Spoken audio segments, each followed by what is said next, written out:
Hey everyone, and welcome back to the Lambda series. In this video, I'm going to continue with the API that we created in the last video, and I'm going to make it a little bit more flexible. This time, I want our API to return a random number that is in a range that the user has defined. So let's get going.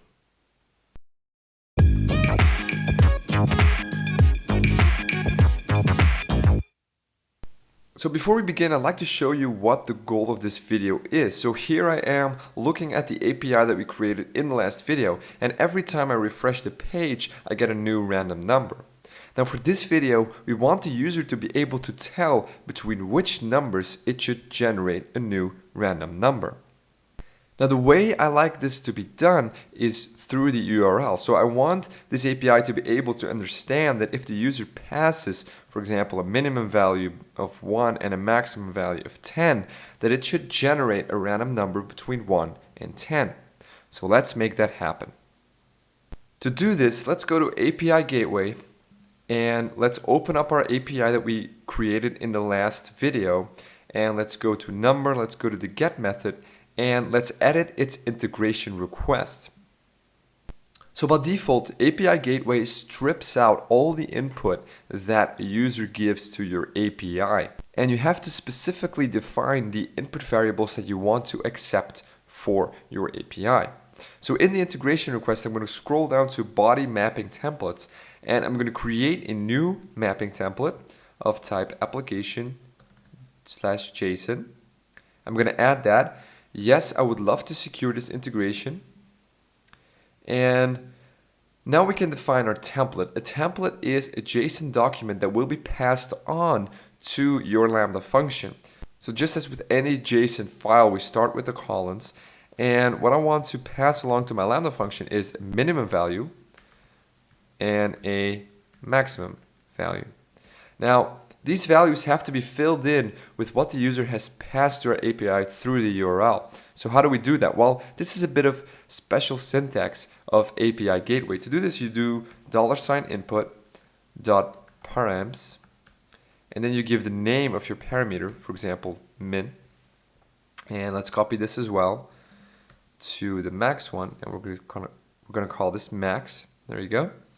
So what will happen is API Gateway will pass along this JSON document to our Lambda function, and it will fill in these values. It will look in our query for the min, and it will look in our query for the max value. Okay, so that's it for the integration request. Let's save this. Let's now redeploy our API. Let's deploy it to the production environment. Let's go deploy. Okay, so that's it for API Gateway. The next thing we have to do is we have to change our Lambda function so that it actually uses these two parameters. So let's go to Services, let's go to Lambda, and let's now edit our random number generator function. And here I define two variables, a variable min and a variable max, and they're both set to fixed numbers, but right now we can set them to the min and the max value that the user has passed to us. To do this, we can use the event parameter that this function receives. And the event parameter contains all the input that the user has given us and that API Gateway has passed along to us. So we can just say event.min and event.max because that's what we defined in our mapping template just a second ago in API Gateway. And that's it. That's our new function. So I'm going to hit save and I'm going to test it out right now. I'm going to go to the API URL. I've defined here I've defined here the min and the max value. I hit enter. Oops, and as you can see, there is something wrong with our API. It returns 8, 1, and then surrounded in quotes. And if I refresh it, it's sort of random, but not really what we expected. And the quotes don't really have to be there. So we can solve this issue in two ways. The first way is in our Lambda function. Our Lambda function here takes the minimum and maximum value from the event. Now what we can do is we can say parse int and run it like this. So this will convert the string that we get from the event into an integer. That's one way of solving this problem. Let me do this right now. And let's save this function. And the other way is through API Gateway. So let me go back to API Gateway. Let's go to our random generator API. Let's go to the get request for number. Let's go to the integration request. And in the mapping template, we have defined our min and max template here, but we have surrounded the input value with quotes. So this makes the input value a string. So if I remove the quotes here, it will take the input parameters and pass them along as integers to our Lambda function. So that's what we want.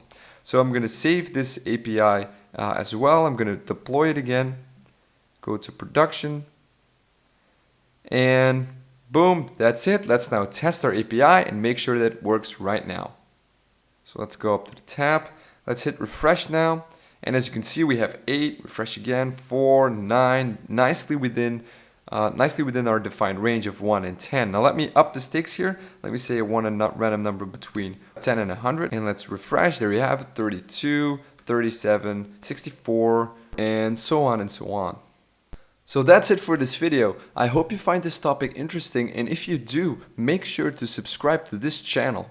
In the next video, I'll show you how you can use Apex to deploy your Lambda functions. That way, we can stop using the online editor and upload larger code bases to Lambda.